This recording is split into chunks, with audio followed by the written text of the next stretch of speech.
अध्यक्ष महोदय, मुझे इसके बैकग्राउंड में नहीं जाना है कि पूछें। अध्यक्ष महोदय, मुझे बैकग्राउंड में नहीं जाना है कि कब कैसे किस संस्था को बनाया गया है। पूरे देश के छात्र इस पे आंदोलित थे। लगातार अखबार और सीबीआई की जांच के बाद चीज़ें सामने आ रही हैं, लोग पकड़े जा रहे हैं, जेल भेजे जा रहे हैं। मैं अध्यक्ष महोदय आपके माध्यम से पूछना चाहता हूँ मंत्री जी से, क्या सेंटर वाइज जिन बच्चों को सबसे ज़्यादा नंबर मिले हैं, क्या उसकी सूची जारी करेंगे? 30,000 सीटें जहाँ हैं, कई सेंटर अध्यक्ष महोदय ऐसे हैं जहाँ 2,000-2,500 बच्चे पास हो गए हैं। सरकारी सीटें 30,000 हैं, कई सेंटर में 2,000 से ज़्यादा पास हो गए। कई प्रदेश के ऐसी जगह है जहाँ पर कुछ सेंटर से 600 से 650 से ज़्यादा सबसे ज़्यादा नंबर हैं। और अगर वो संस्था इतनी क्रेडिबल थी तो अध्यक्ष महोदय जिन सेंटर्स पे ये परीक्षा हुई उन सेंटर्स का इंफ्रास्ट्रक्चर क्या था? क्या मंत्री जी ने जानकारी की थी इस बात की? अध्यक्ष महोदय, मेरे आपके माध्यम से एक ही निवेदन है कि बिना ये मंत्री जी रहेंगे तो न्याय नहीं मिलेगा बच्चों को। अध्यक्ष महोदय, आदरणीय अखिलेश जी की प्रश्न का मैं विनम्रता से उत्तर देना चाहूँगा कि अभी अभी सुप्रीम कोर्ट में जो चल रहा है केस, सुप्रीम कोर्ट ने ऑर्डर दिया पूरा विद्यार्थियों की सूची को वेबसाइट में उपलब्ध करा दो। सर, पिछले 3 दिन से देश भर की सारे विद्यार्थियों की लिस्ट पब्लिक डोमेन में उपलब्ध है। ये सारा चीज़ खुले पे है और कई प्रकार की तर्क आ चुका है। सर, मैं एक अभी उसमें केरल के विद्यार्थी भी अच्छे किए हैं, क्या हम ये कहेंगे भी वहाँ भी कुछ गड़बड़ी हुई थी? ऐसे आरोप करना, मैं देश की ग्रामीण इलाका, देश की एसटी इस बार सबसे अच्छा परफॉर्मेंस करने वाले देश की एसटी ग्रामीण बैकग्राउंड आर्थिक पिछड़े लोगों की है। क्या हम उनकी मेधा को हम चुनौती देते हैं? और बाकी रहा क्वेश्चन पेपर लीक की, सर मैं शुरू से मेरा एक स्टैंड रहा राजनीति नहीं करना, लेकिन अखिलेश जी जब वहाँ दायित्व में थे उस सूबे की, सर सारे सूची है कितने बार उत्तर प्रदेश में क्वेश्चन पेपर लीक हुए हैं। माननीय एक मिनट प्लीज, एक मिनट। राहुल गांधी जी, आप प्रश्न पूछना चाहते हैं? Speaker sir, it's obvious to the whole country. It's obvious to the whole country that there is a very serious problem in our examination system. This is not just a question of NEET, it is in all the major examinations. Now, the minister has blamed everybody except himself, right? I don't even think he understands the fundamentals of what is going on here. आप प्रश्न क्या है आपका? आ रहा हूँ sir. ये मैं question को सेटअप कर रहा हूँ। इसलिए प्रश्न पूछते हैं।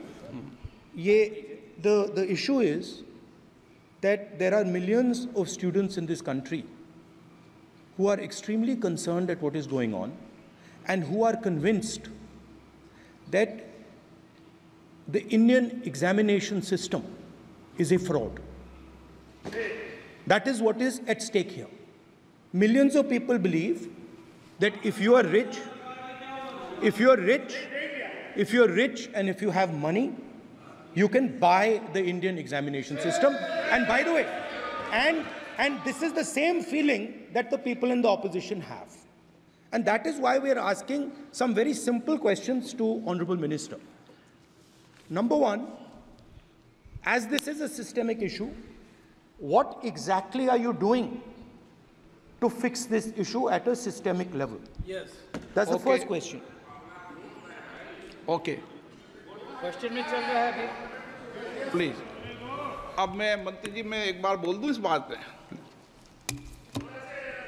चलो मंत्री जी, आप शॉर्ट में जवाब दो, फिर मैं बोल ही देता हूं। आज आप शॉर्ट में जवाब देना। अध्यक्ष महोदय, मेरे जो शिक्षा है, मेरे जो संस्कार है, मेरे जो सामाजिक जीवन है, मेरे को मेरे राज्य की, मेरे सूबे की जनता की स्वीकृति मिली है। मैं किसी की, मेरे बौद्धिक और मेरे संस्कार की सर्टिफिकेट मेरे को सारी सदन में किसी से नहीं चाहिए। देश की प्रजातंत्र में देश के प्रजातंत्र में चुन के मेरे नेता प्रधानमंत्री मोदी जी को प्रधानमंत्री की भूमिका दिया है। मैं उनकी निर्णय से यहाँ उत्तर दे रहा हूँ सदन को। बाकी ये कहना चिल्लाने से सच झूठ नहीं हो जाएगा साहब। ये जो कहा गया देश की अभी की एग्जामिनेशन सिस्टम रबिश है सर, इससे दुर्भाग्यजनक बयान देश की नेता प्रतिपक्ष का कुछ नहीं हो सकता है सर। मैं कठोर शब्द से इसको निंदा करता हूं। बाकी रहा, मैं सर आपके सामने आपके माध्यम से देश के सामने सर एक तथ्य रखता हूं सर। जिन्होंने रिमोट से सरकारें चलाई है, 2010 में 3 बिल आया था सर शिक्षा सुधार के लिए। उन्हीं की पार्टी के नेता आदरणीय कपिल सिब्बल साहब 3 बिल लाए थे। उसमें से एक बिल था एजुकेशन, उसमें एक बिल था prohibition of unfair practice bill 2010, जिसकी उद्देश्य एजुकेशन इंस्टीट्यूशन में माल प्रैक्टिस को बंद करना। सर मेरे सरकार की हिम्मत है, अभी हमने पब्लिक एग्जामिनेशन की रेगुलरिटीज में बिल लाए, कानून बनाए। क्या मजबूरी था कांग्रेस पार्टी की, क्या मजबूरी था नेता प्रतिपक्ष की?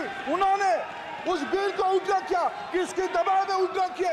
क्या निजी मेडिकल कॉलेज की दबाव में, उनकी घूसखोरी की दबाव में उन्होंने उस बिल को उल्टा किया था?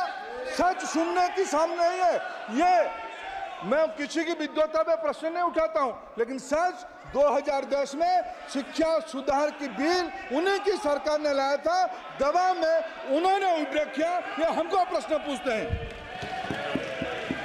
एक मिनट प्लीज, मैं सबको मौका दिया, सबको मौका दूंगा। एक मिनट माननीय सदस्य, प्लीज 1 मिनट बैठिए। प्लीज बैठिए, आप पहली बार। हाँ 1 मिनट रिकॉर्ड में नहीं जा रहा। कल्याण जी प्लीज, कल्याण जी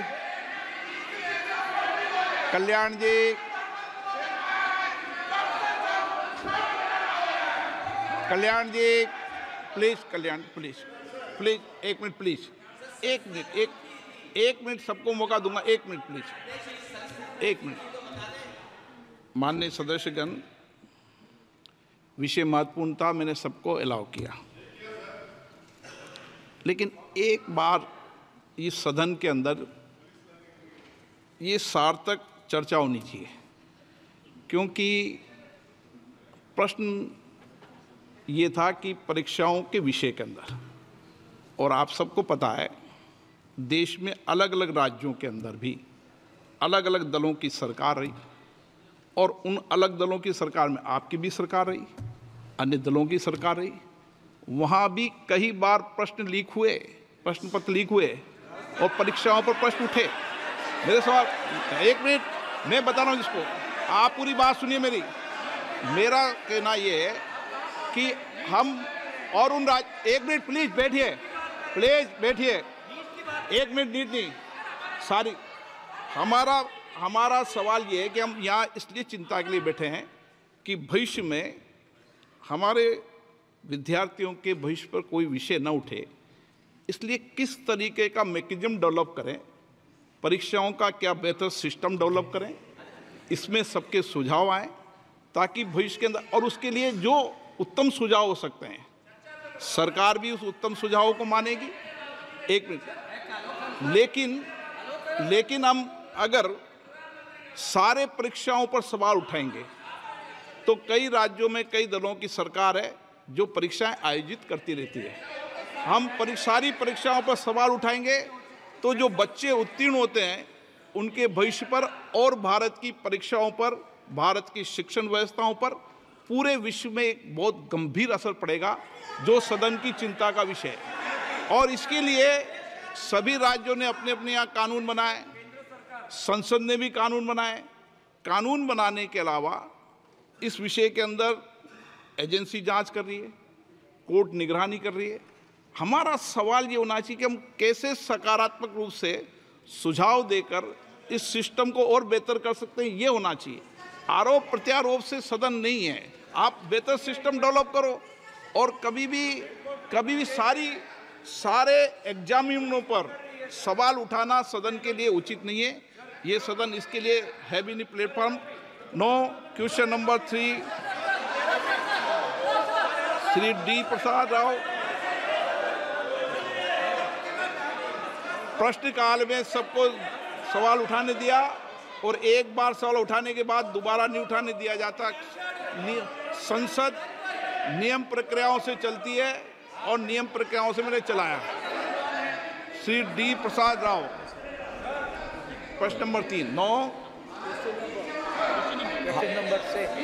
मैंने सदन की चिंता सरकार को बता दी है और आप सबको बता दी है।